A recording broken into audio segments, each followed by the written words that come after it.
புதிய ஏற்பாட்டு சரித்திரத்தை நம்ம உற்று நோக்கினால், பவுலுக்கு அடுத்தபடியாக ஆதி சபையில் மிகப்பெரிய ஆளுமையாய் வழிநடத்தியது தீமோத்தேயு. அவரை எந்த ஒரு இறையியல் கல்லூரியோ உருவாக்கவில்லை. மாறாக திரைக்கு பின்னால் அமைதியாய் 2 பெண்கள் தான் அவரை உருவாக்கினார்கள். அவருடைய தாயும் பாட்டியும். புதிய ஏற்பாட்டு வரலாற்றில் பவுல் அப்போஸ்தலனுக்கு அடுத்தபடியாக சபையை வழிநடத்திய மிக முக்கியமான நபர் தீமோத்தேயு. ஆனால் அந்த மாபெரும் தலைவனை உருவாக்கியது எந்த இறையியல் கல்லூரியும் அல்ல.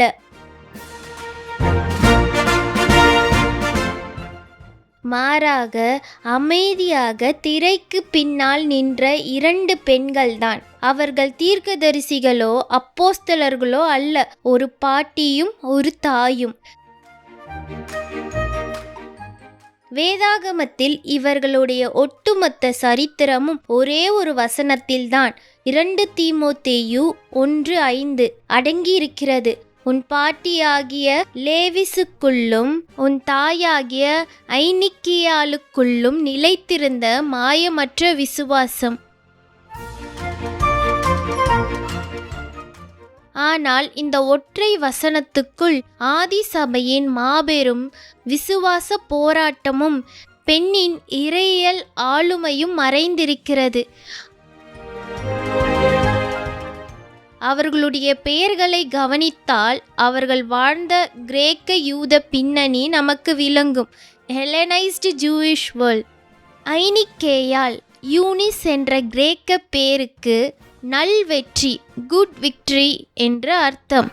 லேவிஸ், லூயிஸ் என்ற பெயருக்கு மிக சிறந்தது, பெட்டர் ஆர் மோர் டிசைரபிள் என்று பொருள். லிக்கவேனியா நாட்டில் லுஸ்திரா பட்டணத்தில் வாழ்ந்த இந்த 2 பெண்களின் பெயருமே ஒரு மாபெரும் வெற்றியின் அடையாளமாகவே இருந்தது. புதிய ஏற்பாட்டு முழுவதிலும் பாட்டி என்ற வார்த்தையால் அழைக்கப்பட்ட ஒரே நபர் லேவிஸ் மட்டுமே. ஐனிக்கேயாளின் தனிப்பட்ட குடும்ப வாழ்க்கை மிகவும் சவாலானது. அப்போஸ்தலர் 16:1 படி அவள் விசுவாசமுள்ள ஒரு யூத பெண். ஆனால் அவளுடைய கணவனோ ஒரு கிரேக்கன், புறஜாதியான். முதல் நூற்றாண்டில் ஒரு விசுவாசமுள்ள யூத பெண் ஒரு கிரேக்கனை திருமணம் செய்வது என்பது சாதாரண விஷயம் அல்ல. அது சமுதாயத்தில் விமர்சனங்களையும் ஒதுக்கீட்டையும் கொண்டு வரும். முதல் நூற்றாண்டில் இப்படிப்பட்ட ஒரு கலப்பு திருமணம் யூத சமுதாயத்தில் கடுமையான விமர்சனங்களை சந்தித்திருக்கும். பொதுவாக யூத குடும்பத்தில் மகனுக்கு வேதத்தை கற்றுக் கொடுக்கும் பொறுப்பு தகப்பனுடையது. ஆனால் தீமோத்தேயுவின் தகப்பன் ஒரு கிரேக்கனாக இருந்தபடியினால் அவனுக்கு வேதத்தின் மேல் எந்த அக்கறையும் இருந்திருக்காது. வேதத்தின் மீது எந்த ஒரு அக்கறையும் இல்லாத ஒரு கணவன். இப்படிப்பட்ட ஒரு நெருக்கடியான சூழலில்தான் ஐனிக்கியால் தன் விசுவாச போராட்டத்தை தனி ஆளாக தொடங்கினாள்.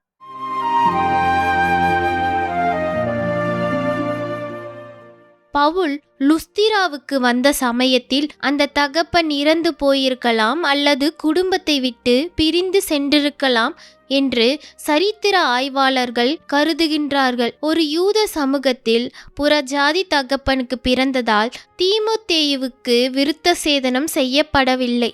இதனால் அவனுடைய அடையாளமே கேள்விக்குறியாக இருந்தது.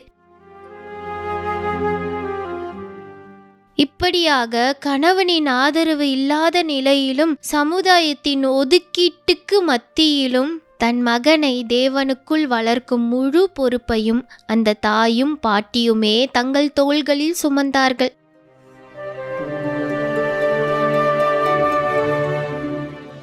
இங்குதான் ஒரு மிகப்பெரிய ஆச்சரியம் காத்திருக்கிறது. தீமோத்தேயு சிறு வயது முதல் வேதவசனங்களை அறிந்திருந்தான். 2 தீமோத்தேயு 3:15 என்று பவுல் எழுதுகிறார். அவன் எப்படி அறிந்திருப்பான்? அந்த காலத்தில் இன்று இருப்பதைப் போல அச்சடிக்கப்பட்ட வேதாகமங்களோ புத்தகங்களோ கிடையாது. வேத சுருள்கள் மிகவும் விலை மதிப்புள்ளவை. அவை ஜெப ஆலயங்களில் மட்டுமே இருக்கும். புறஜாதி தகப்பனுக்கு பிறந்ததால் தீமோத்தேயுவுக்கு ஜெப ஆலய கல்வியும் சினகாக் ஸ்கூல் கிடைத்திருக்க வாய்ப்பில்லை. அப்படியானால் லேவிஸும் ஐனிக்கேயாலும் எப்படி வேதத்தை கற்றுக் கொடுத்தார்கள்? அவர்கள் தங்கள் நினைவில் இருந்து ஃப்ரம் மெமரி கற்றுக் கொடுத்தார்கள்.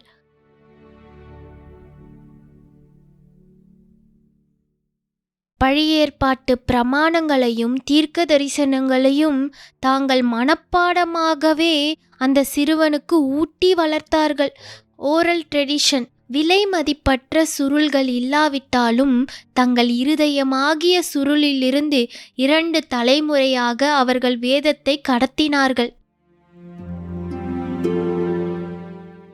கிறிஸ்துவுக்கு பின் 48 அதாவது கிபி 48 பவுலும் பர்னபாவும் லுஸ்திராவுக்கு வந்தபோது இந்த 2 பெண்களும் இயேசுவை கிறிஸ்துவாக ஏற்றுக்கொண்டார்கள். அவர்களுடைய விசுவாசம் முதலில் லேவிசுக்குள்ளும் பின்பு ஐனிக்கேயாளுக்குள்ளும் அதன் பிறகே தீமோத்தேயுவுக்குள்ளும் வந்தது என்று பவுல் வரிசைப்படுத்துகிறார். அதாவது ஒரு தாயின் மனமாற்றமே அந்த மகனையும் சுவிசேஷத்தின் பக்கம் ஈர்த்தது. பவுல் இவர்களுடைய விசுவாசத்தை பற்றி கூறும்போது ஒரு வலிமையான கிரேக்க வார்த்தையை பயன்படுத்துகிறார், அனிப்போ கிறிஸ்தோஸ் பிஸ்திஸ். இதன் அர்த்தம் வேஷமற்ற அல்லது மாயமற்ற விசுவாசம். கிரேக்க ரோம கலாச்சாரத்தில் நாடக மேடையில் முகமூடி மாஸ்க் அணிந்து நடிப்பவர்களை ஹிப்போக்ரிசிஸ் ஹிப்போக்ரைட்ஸ் என்று அழைப்பார்கள். இந்த 2 பெண்களும் அப்படிப்பட்ட நாடகக்காரர்கள் அல்ல. அவர்கள் தங்கள் முகத்திற்கு வெளியே ஒரு பக்கத்தையும் வீட்டுக்குள் ஒரு வாழ்க்கையையும் வாழவில்லை. எவ்வித பகட்டும் வேஷமும் இல்லாத அசல் விசுவாசிகள் என்பதை பவுல் உறுதிப்படுத்துகிறார். இந்த தாய்மார்களின் உண்மையான குணாதிசயம்தான் தீமோத்தேயுவின் ஆவிக்குரிய அஸ்திவாரமாக மாறியது. பவுல் சில வருடங்கள் கழித்து மீண்டும் லுஸ்திராவுக்கு வந்தபோது தீமோத்தேயுவை ஒரு ஊழியக்காரனாக தன்னோடு அழைத்து செல்ல விரும்பினார். ஆனால் யூதர்கள் மத்தியில் ஊழியம் செய்ய போவதால் பவுல் தீமோத்தேயுவுக்கு விருத்த சேதனம் செய்தார். அப்போஸ்தலர் 16:3. இது இரட்சிப்புக்கான இறையியல் கட்டாயமல்ல, யூத சமூகத்தில் எந்த தடையும் இன்றி சுவிசேஷத்தை கொண்டு செல்வதற்கான ஒரு மிஷனரி வியூகம், மிஷனரி ஸ்ட்ராட்டர்ஜி மட்டுமே. ஆனால் ஒரு தாயாக ஐனிக்கேயாளுக்கு இது எவ்வளவு பெரிய விடுதலையை கொடுத்திருக்கோ என்று நினைச்சு பாருங்க.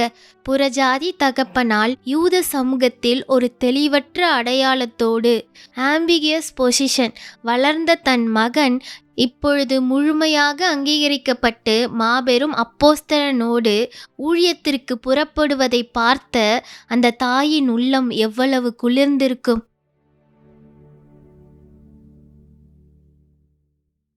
லேவிஸ் மற்றும் ஐனிக்கேயாளின் சரித்திரம் இன்றைய திருச்சபைகளுக்கும் விசுவாசிகளுக்கும் மாபெரும் பாடங்களை கற்றுக் கொடுக்கிறது. தாய்மார்களே முதல் இறையியலாளர்கள். நீ கற்று நிச்சயித்து கொண்டவைகளில் நிலைத்திரு, அவைகளை இன்னாரிடத்தில் கற்றாய் என்று நீ அறிந்திருக்கிறாயே. 2 தீமோத்தேயு 3:14 என்று பவுல் சொல்லியபோது அந்த தாய்மார்களை தீமோத்தேயுவின் முதல் போதகர்களாகவும் இறையியலாளர்களாகவும் தியாலஜியன்ஸ் அண்ட் டீச்சர்ஸாக அங்கீகரிக்கிறார். பிள்ளைகள் நம்முடைய பிரசங்கங்களை கேட்பதை விட நம்முடைய வாழ்க்கையே அதிகம் கவனிக்கிறார்கள். லேவிஸ் மற்றும் ஐனிக்கேயாளிடம் வேஷமற்ற விசுவாசம் இருந்ததால்தான் தீமோத்தேயுவால் ஒரு உத்தமனான ஊழியனாக வளர முடிந்தது. கிறிஸ்தவ சபையின் வரலாற்றில் தலை சிறந்த ஊழியர்களை உருவாக்கிய பெருமை பல்லாயிரக்கணக்கான தாய்மார்களையே சாரும்.